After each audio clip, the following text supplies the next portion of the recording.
إن الحمد لله رب العالمين والصلاة والسلام على أشرف المرسلين Mustafa Muhammad wa ala alihi wa ashabihi ajmain. Ishimikuzo ikiwa bya Allah amahoro n'imigisha basesekere kwasozereje intumwa n'abahanuzi Muhammad we nabiwe abamukurikiye n'abazakomeza kumukurikiza kugeza ku munsi y'ibihembo. Allahumma amin.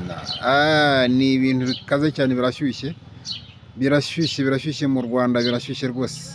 Ngira ngo abakurikiye mwakurikiye ko uyu munsi donc Ntaganda yagiranye ikiganiro n'abanyamakuru bamubaza sinzi niba uyu munsi ku bijyanye n'urubanza rwe, avuga ko atizeye ubushinjacyaha, ariko kandi avuga ko niba FPR yiyizeye nireke nimukureho ubusembwa yamamaze. Ati FPR rero iratinya, simbizeye, ariko bibaye byiza kuri FPR nuko yareka nkiyamamaza ahangana nayo, koko guhangana nanjye ni icyubahiro kuri yo. Nanjye niko mbibona, ntekereza ko Ntaganda bataza kuri ngo ni 14 bazaruca. Ntekereza ko Ntaganda batazamubuza, byaba n'ubuswa baramutse banze kumukuraho ubusembwa, byaba ari ubuswa kuko n'ubundi ntazabatsinda, bafite ukuntu bakora, ariko byibuze bafunguye urwo rubuga rwa politike bakabeshya n'amahanga ko noneho ntawe babujije, ibyo hari success babigiramo. Njye ngira inama FPR nuko yamukoreraho ubusembwa, dore ko ubundi atariyo ikwiye kumukuraho ubusembwa, aba akwiye kubukurwaho n'urukiko. Ariko nk'uko tubizi inkiko zo mu Rwanda ntago zigenga bamuganiwe. Ubwo rero ni FPR igomba gutanga accord, ikabwira urukiko iti mumukurireho ubusembwa azaze tumwibe, kuko n'ubundi ntabwo mu by'ukuri bakwemera ko abatsinda. Ikindi kikaze cyane noneho umudamu Rwigara, Diane Rwigara nawe yajaje imikono yarayitanze, imikono igera kuri 985, ariko ngo banzemo 440 ingahe na FPR. Ibya FPR nyine n'amangetengete kabisa, n'amangetengete wa mugani. Ibya FPR bose nagahoma munwa. Mutekereze imikono muri Kicukiro ngo donc imikono yose yasinyishije y'abantu bagera kuri 40 nta numwe wemewemo. Ubwo rero ni ikibazo gikomeye, ari guhura n'ibibazo. Rero yahuye n'abanyamakuru bamuhaje ibibazo binyuranye kandi binakomeye, ariko yabashije kubyitwaramo neza. Nawe rero yavuze ko yashyizeho na Muvoma, mu by'ukuri yashyizeho Muvoma. Iyo Muvoma rero ngo niyo guharanira ubumwe bw'Abanyarwanda.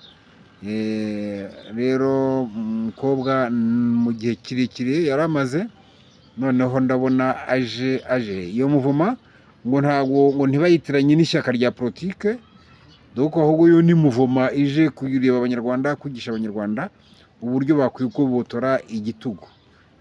Rero azaba akoze ikintu gikomeye kandi kiza cyane mu by'ukuri. Diane Rwigara na hatane, nubwo njyewe hari ibintu nigeze kumva avuga kuri we, nabyo wowe mugiraho ikibazo ubwo yibazaga impamvu FPR ibatoteza iti hari abantu benshi bo kwica, hari abantu benshi bo gutoteza.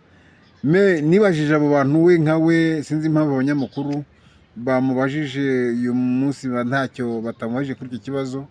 Abo yabonaga bo kwicwa ni bande? Ni ikibazo, ariko ndeka mushyigikire, njye ndamushyigikiye. Ndifuza ko mu by'ukuri atera imbere, kuko tugize amahirwe akabasha kwigisha Abanyarwanda, koko bakabasha kwigobotora iki gitugu cya FPR, dore ko anabivuga neza, anabizi neza ko igihugu ari icy'umuntu umwe, ko institution ishingiye ku muntu umwe. Ibyo rero akaba ari byo ashaka ko guhamagarira Abanyarwanda ngo bamenye kudapfukamira abantu ngo nubwo baba ari abategetsi, ngo nuko bavuze ibi n'ibi. Iyo mba ndi mu Rwanda nari kumufasha, ariko ntago ariho ndi. ikindi mu by'ukuri ni igitangaza, ni ibintu bikomeye hano ngaha. Donc mu Burundi vraiment abantu amagoronade yamaze abantu, bigaragara ko ibintu birimo gukorwa aha ngaha mu Burundi nabyo ni ibintu bimeze neza nka bya bindi n'ubundi inkotanyi zakoraga muri za 92 93 byo gutera amagoronade, ndetse n'91 byarabaye byo gutera amagoronade mu mijyi ya Kigali, abantu bagapfa. Murabizi byabereye muri gare yo mu mujyi, na hano rero na hano ni uko birimo kuba mu by'ukuri, abantu bapfuye bacitse amaguru. Ibi bintu rero ndagira ngo rwose mvuge ko mbwire leta, mbwire abarundi bagerageze kubicungira hafi, kuko ibyo bakora neza nge ndabahamya ko bishobora kuba bikorwa n'inkotanyi. Ndabona ko bishobora biba bikorwa n'inyenzi zishobora kuba zarinjiye zifite ubushake n'umugambi wo kugira gute, umugambi n'ubushake wo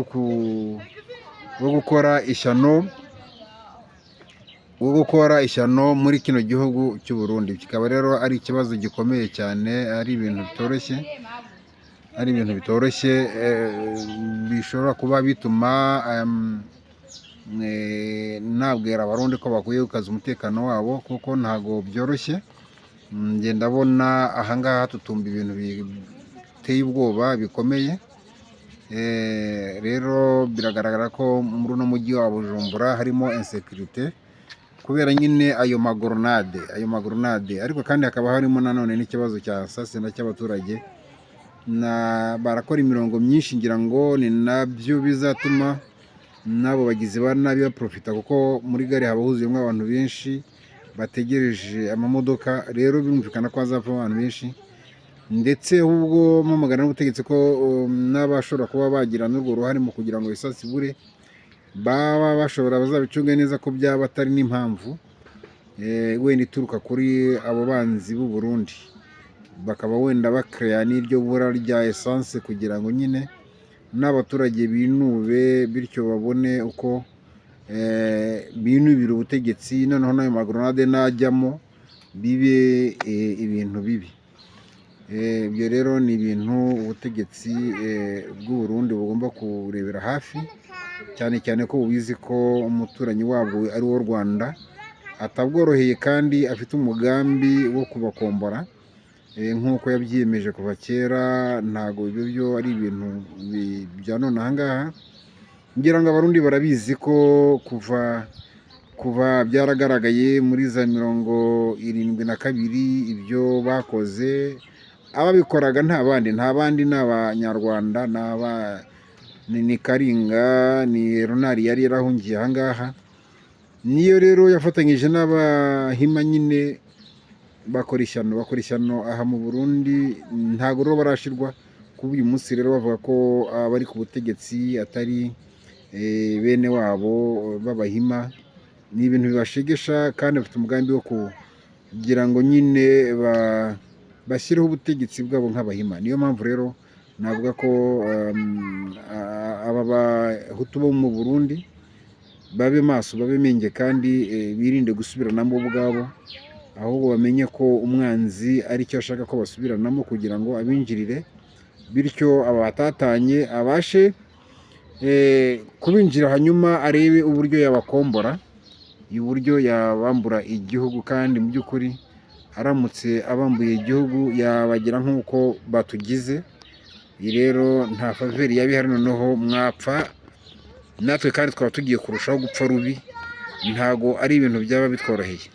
Nkaba rero navuga ko mu by'ukuri abakora politike mu Rwanda babe maso, nabo barebe neza, barebe kure, barebe ufite imbaraga mu Rwanda muri bariya abanyepolitike bazaba barimo guhatana mu kwiyamamaza. Twese tube twamushyigikira kugira ngo abe yabasha kudukuriraho igitugu. Ariko ntago mbibona, kuko ntago FPR yarabihakanye, Kagame yarabihakanye ko ntawe uzamukuraho ku matora.